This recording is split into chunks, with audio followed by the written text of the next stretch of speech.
Okay, so this is the part where actually using our standardised normal distribution is really helpful.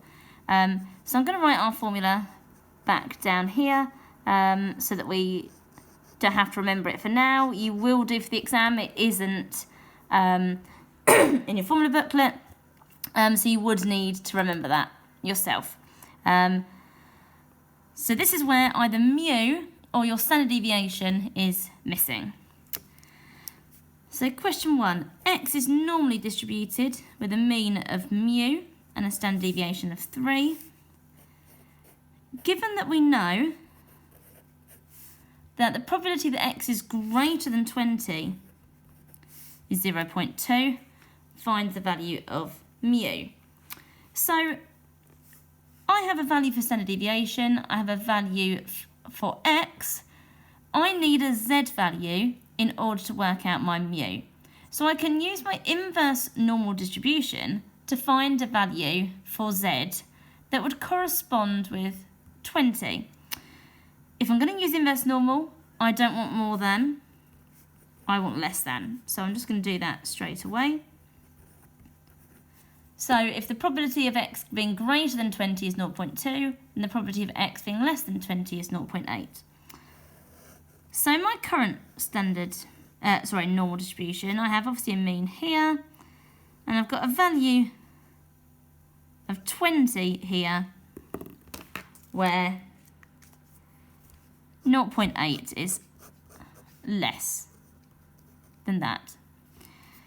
Now if I were to draw my standardised normal distribution with a mean of 0, there is a value on my standardised normal distribution which corresponds with 20 and which also has an area of that less than 0.8. And those values are the coded values of each other for a normal distribution. So 20 in this normal distribution would code into whatever this is for z. So I'm going to use my normal distribution,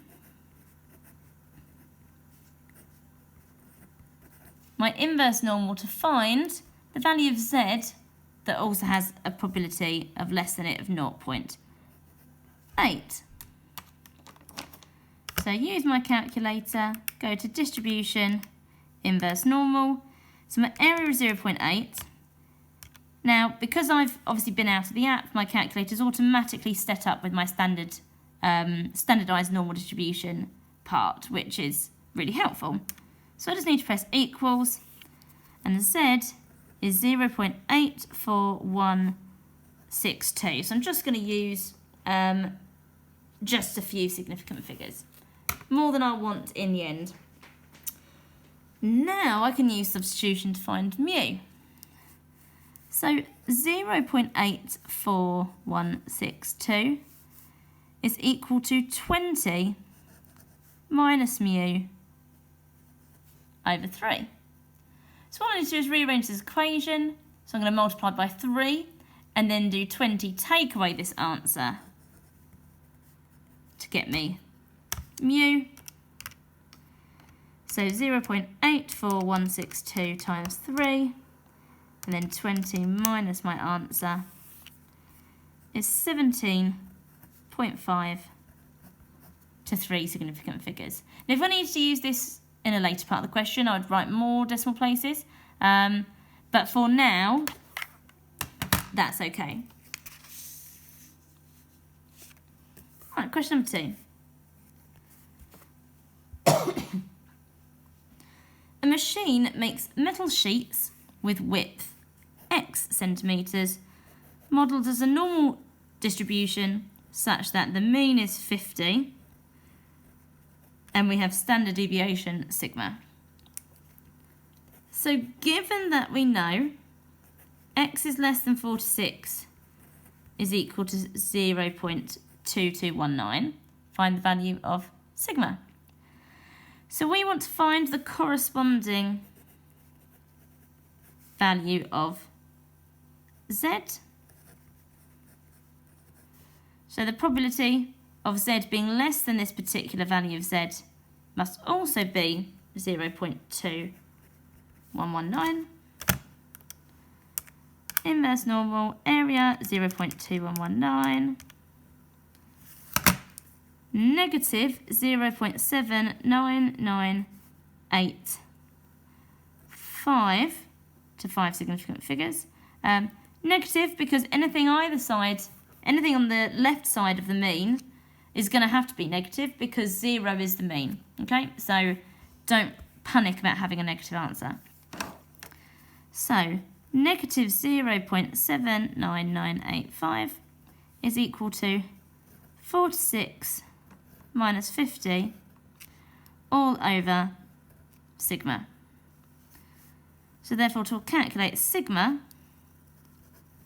it's going to be minus 4 over negative 0.79985. So sigma must be negative 4 divided by negative 0.79985. Oh, my calculator's gone a bit weird, sorry. I think I tried to do 2 fractions in 1. It's 5.000. You can correctly assume that that is 5. Obviously, we've rounded this value to only a limited number of significant figures. Evidently, if we use the whole number, this would be equal to 5. And it is okay to use 5 as a whole, because even 3 significant figures, it would be 5 as a whole. So we're not going to worry about that. B, find the 90th percentile of the widths. So that is finding the value for x with 0.9 beneath it.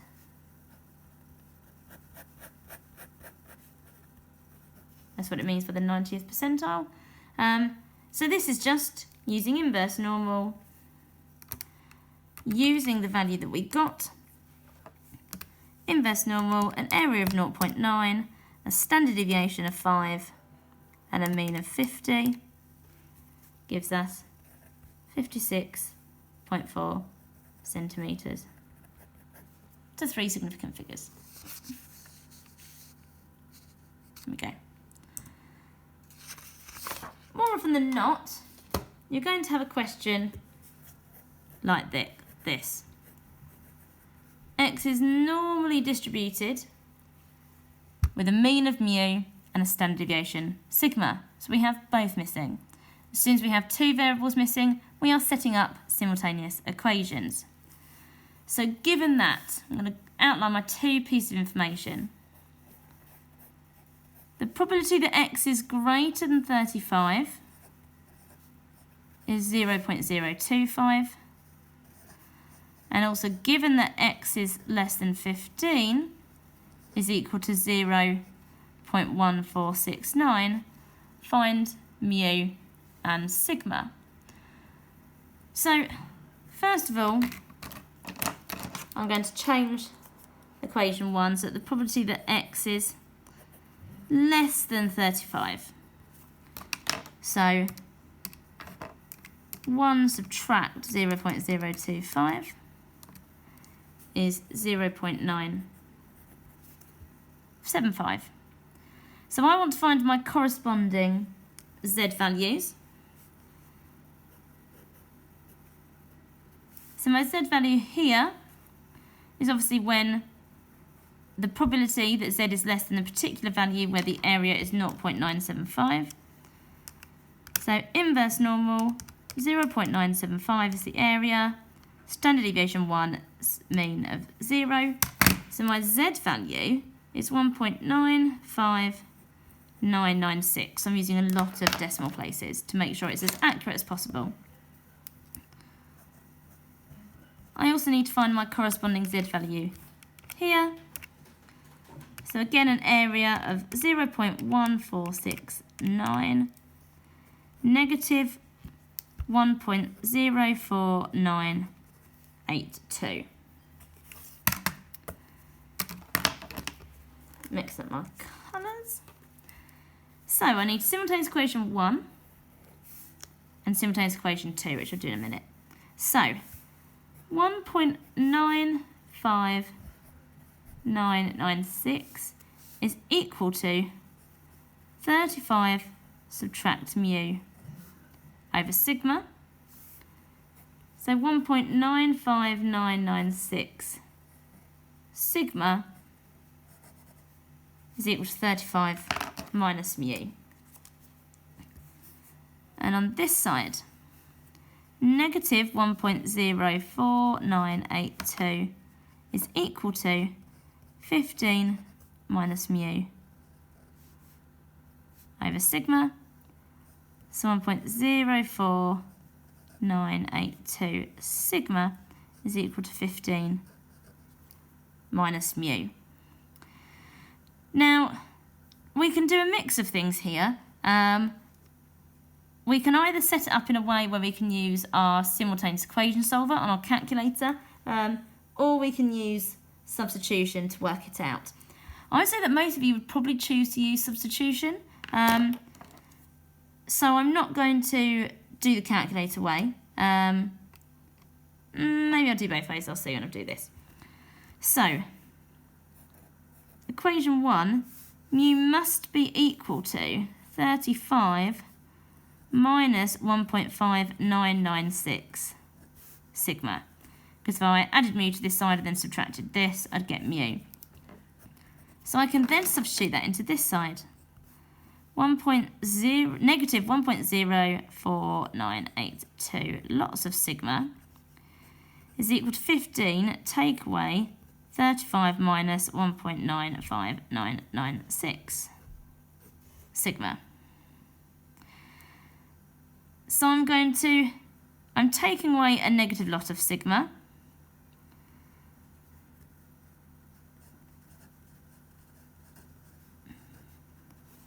So I'm going to end up with plus 1.95996 sigma. 15 take away 35, so minus 20. 20 is therefore equal to 1.95996 sigma plus 1.04982 sigma. Oh, if I type that into my calculator. Right, again.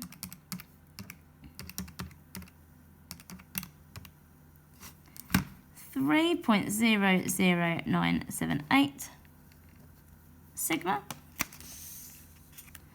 And obviously I'm going to divide both sides by this value. So sigma 6.65 to 3 significant figures. Now we obviously want mu to be as accurate as possible, so I've left the full answer on my calculator so that I can use it properly in a second. So therefore mu is 35 minus 1.95996 lots of sigma. And mu is, so 35 subtract 1.95996 times my answer. So it means I've got my whole answer on there equals 22.0 to 3 significant figures. So it's really quite simple simultaneous equations. You could have done them on your calculator. I don't know if you've actually ever been shown how to do simultaneous equations on your calculator, so I will just show you now. So we had equation 1, 1.95996 sigma equals 35 minus mu. Now I want to put both variables on the same side because that is how it's set up. So I'm going to do 1.95996 sigma, add mu is 35. So that's equation 1. And then equation 2, I'm going to go straight to this form. So I'm going to have negative 1.40498 lots of sigma plus mu equals 15. So on my calculator, I'm going to go down to the equation and function solver like I would when I'm solving a polynomial equation, but instead I'm going to go to number 1 and do solving a simultaneous equation. The number of unknowns is 2, and then I type in my values. So 1.95996 plus 1 lot of mu is equal to 35, and then negative 1.0498, because even though I've said it several times, still don't remember, plus 1 lot of mu is equal to 15. So x, when I get an answer, is going to be my sigma, and y is going to be my mu. So sigma, 6.65,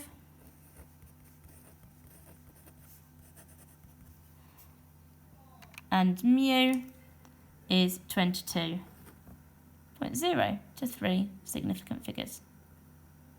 So it works exactly the same, it's just that you might not have thought to use this function in your calculator. It doesn't come up very often, but it is really useful when it does.